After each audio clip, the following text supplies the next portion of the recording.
Are you a tired, annoyed, and frankly just bitter Star Wars fan? Or even a little bit? Because I have a solution.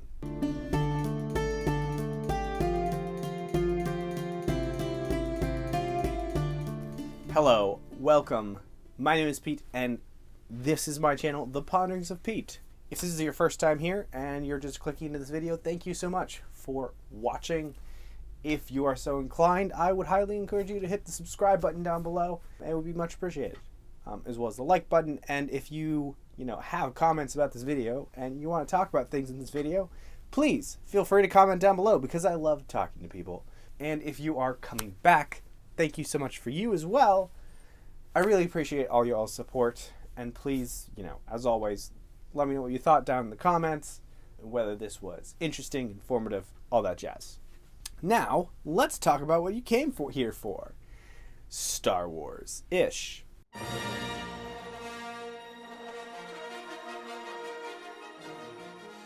I myself am annoyed, disgruntled, disappointed, and as I said in the beginning, bitter against Star Wars.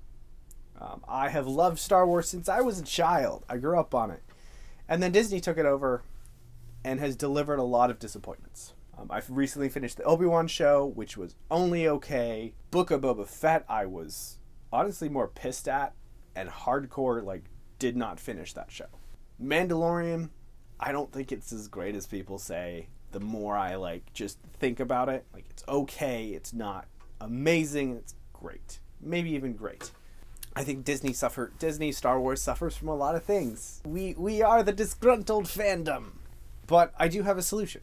I was thinking about how I consume media, how I consume Star Wars, and specifically I was thinking about the things that I've enjoyed about Star Wars in the past. And I realized that the things that I enjoyed about Star Wars, I also enjoy about this other fandom I'm a part of. And I was like, there's a bit of overlap here. Let's make a video about it. Basically, if you are tired of Disney and are ready to hang up the lightsaber, are ready to say, look, I'm gonna I need something else besides Star Wars to consume my life. I need another fandom. Then I do have something for you that could fill the hole that Star Wars has made in your life, in my opinion. To set the start, why are we annoyed and disgruntled? And some of the reasons that I've seen across the fandom, across people, is firstly just Disney doesn't feel like they care. They feel like they want to get money out of us in various different ways, but they don't care about continuity. In fact, they consistently bring shows in that either desecrate favorite characters, awkwardly fit in the continuity that has been established, or just outright break, and they don't care at all.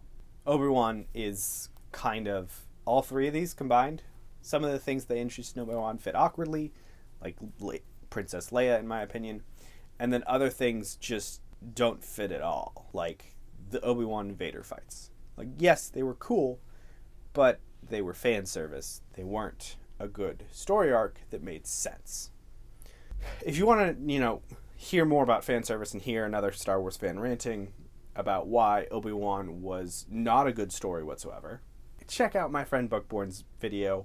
She did an excellent job of talking about just why she didn't enjoy Obi-Wan. So, the solution is Brandon Sanderson's The Cosmere. Now, what is the Cosmere? Why should you care about the Cosmere? First off, this is a series of books. Several series of books, in fact. I will get to the part where I try to convince you to go from a largely film and TV medium to a book medium, but that will be near the end. Let's just talk about the stories and what Sanderson is trying to do with the Cosmere. So, Brandon Sanderson is an author. He finished The Wheel of Time back when he finished it. I don't have the dates off the top of my head. But he was also starting to build something called the Cosmere, which is an interconnected series of books that are all, told individual stories. Like you have an individual standalone like Elantris, and then you have an entire series called Mistborn. They're completely separate, but they're very much connected because they take place in the same world. They're magic systems. They are similar to a certain extent because there's things at the very base of the magic systems that are the same, but you have to really dig to actually find it. Essentially, a close equivalent to this would be the MCU, right? You have these independent movies like Captain America and Iron Man where they take place in the same world and eventually interact with each other in this overall overarching storyline. But those movies are independent. Here we have books and book series that are independent, but there may be interactions in these books over time throughout the universe. So it's a very ambitious plan that he has. Currently in the Cosmere, we have 12 full-length novels that vary in length. And when I say vary, I mean vary. And there are also about 9 or 10 more novellas and short stories that exist, and 3 volumes of graphic novels that exist as well. I think I have consumed everything except the graphic novels, which there is actually a compendium of all 3 volumes coming out soon, in the next year or so. But this is already a well-established universe that is going to expand, right? So Sanderson every year releases something called the State of the Sanderson. He releases this in December, and he talks about his plans. He talks about where in the Cosmere we are, his plans for the future, what he wants to get done in the next year, and then what he completed during the current year. We know, as fans, that he's planning on, I think, making a total of 37 Cosmere novels and a myriad of other short stories. And I think this plan has only grown with recent revelations that he has put out.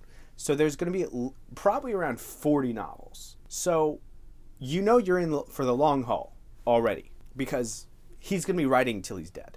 He is not super young. I believe he's in his 40s, so he has time. But he is also super prolific. For instance, he surprised us all in this past few months, where he's like, yeah, I kind of accidentally wrote 4 books over COVID while he was writing other books, which is kind of wild. So there will be no shortages of content for you to consume. And you already have a bit of a backlog to catch up on. So it's great. Currently, he is working on the Stormlight Archive, which is his big 10-book epic fantasy series that he's writing. Book 5, which is supposed to be the end of the first arc of it, is supposed to come out next year. We will see. I think, personally, it'll get pushed back to the beginning of 2024, but that's my personal thoughts. We have the 4th book in the second Mistborn series that is happening. Yes, there will be multiple. There will be about 4 eras of Mistborn, all like 4 different series set in different time periods on the same planet in the end. And we also have Warbreaker, which is a magic system that's based a lot around color. We have Elantris, where you have like kind of a coding magic system to a certain extent. And just this mystery of what's happening to the magic. Has it gone wrong? And you have all these tiny novellas that, you know, make up other random places in the Cosmere, like Threnody, where you literally have just ghosts wandering around and you can only kill them with silver. There is a breadth of amazingness in the Cosmere. So let's talk about some of those things and how there may be some parallels with Star Wars. As of yet, we don't have space battles. That is coming, however. As I said before, with Mistborn, Era 4, we're definitely gonna have space travel. I'd be surprised if we didn't have space battles. There's also gonna be magic space battles, by the way, because there's a lot of magic in this world, and a lot of the space travel will be fueled by that magic, and there will be mechanics and galore and all this other jazz. Do we have laser swords? No, but we do have shard blades. So we have epic battles. If you like the Jedi, meet the Knights Radiant, who are these orders of knights that are based around ideals. For instance, the Windrunners, their first ideal is that to protect those who cannot protect themselves. Sound very Jedi? The Edge Dancers have an oath to remember those that have been forgotten. The Bondsmiths, their first ideal is they will unite. And if you really want that Jedi feeling, I wouldn't look any further than Stormlight, because Stormlight has that. It is different because instead of coming from a decaying order like we have at the beginning of the Phantom Menace, we actually start in the Stormlight Archive where the order has not been around for thousands of years. And you have a little bit of a rediscovery of the order there. A little bit more hopeful of a story, in my opinion. Sanderson's characters are amazing, right? We have characters that deal with mental illness. We have at least one autistic character that's written very well. And you just have a large variety of characters throughout it all. There's a character in Stormlight who's just like, hi, he's just this one-armed jokester. The Lopin, he's amazing. I can guarantee you that in my humble opinion, the stories are great, right? They are not the trash that has been coming out of Star Wars recently. And one of the big things that I enjoy about Star Wars, that I have come to enjoy more here with Sanderson, is the theorizing. Like, there's an entire community based around theorizing what's coming next, how everything works, how everything fits. If you enjoy the lore of Star Wars, I present to you the Cosmere, because there is so much lore here that you will spend years going through it. Trust me, I already have. There are parts of the fandom that are built around this. Right? We have this entire organization called the 17th Shard. Both in world, like in the Cosmere, there's an organization called the 17th Shard. And then there's a fan organization called the 17th Shard that has forums dedicated just to talking about Sanderson, talking about him, theorizing about the things in the Cosmere, going over the works, going over the stuff he hasn't published yet that he's released, which is like first drafts and stuff like that, and seeing how his writing has evolved. There's the Copper Mind, which is also put together by the 17th Shard, and it's amazing. It's a wiki for all of his works. Tells you how everything fits. And speaking of how everything fits, Sanderson has a continuity editor. Like, he has somebody specifically dedicated to keeping him on track, so that he doesn't say, oh, that happened 1 month ago and that happened 2 months ago in 2 different places. And we appreciate her because she is amazing. And every large organization with a large story should have continuity editors. I feel like the ones in Star Wars don't necessarily have much power if they exist at all. The other interesting thing about the Sanderson fandom, the Cosmere fandom, is that we have things called Words of Brandon. Like, we will ask Brandon questions and he will answer them. He might say Raffo or read and find out, or he might actually like explain something about like how this mechanic works, or tell us to just keep thinking about in that direction, keep theorizing in that direction. It's great. So he says these things, and these things are recorded, and you can literally go look up if he said something about some random person's scarf that they had in one scene of one book, because somebody asked that question. It's a searchable database of everything Brandon has said in his interviews, which is kind of weird to a certain extent, but also kind of great for like people that are trying to keep track of what he said. And that kind of plays into the whole continuity editing thing. If you love Star Wars, but you're not really into like the entire theorizing jazz, that's great. Like, as I said before, the stories are amazing. The stories are great. They're there to give you good feels. They're there to inspire you and just be good stories. And the fandom is respectful. Like, we're not as toxic as some portions of the Star Wars fans have gotten against each other. We're here to talk to each other and love each other and just bask in the joy that we all get from Sanderson's works. Like, it's a great community to be a part of, and I've had so many talks with so many different people in this community, and it's awesome. I hope that sounded great, but let's talk about books to TVs and films and all that other jazz.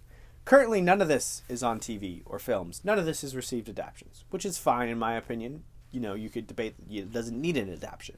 If you're looking for ways to more easily get into the books, there are so many options. Right, you don't have to pick up a book. You could pick up an ebook, which is basically the same thing, or you could pick up audiobooks. Like, those are things that are widely available. And I've heard some good things about like the Stormlight Archive audiobooks and the Mistborn books. There are also some books that have what is called graphic audio, which takes out a lot of the dialogue tags and descriptor tags and replaces them with a full voice cast and, you know, sound effects. So essentially it's the equivalent of a radio play, but in the modern age. On top of that, that actually shortens some of the longer books. For instance, Oathbringer, which is one of his longest books, is like 1,200 pages long, and the audiobook for it will take you from Alaska down to Mexico City if you were to drive. It's like a 45-hour audiobook, I believe. And it's worth it, in my opinion. Like, just take your time, don't be intimidated, and get through it. It's still a good story. Like, there are some epic moments in all of these stories that will touch your heart, make you feel hope, make you feel dread, make you just enjoy everything that you've read. So I really hope that this was informative, and at least slightly informative, and wasn't me just gushing with random phrases. I hope everybody has a great night and everybody has gotten something out of this. Make sure to get some rest, because that's super important. Okay.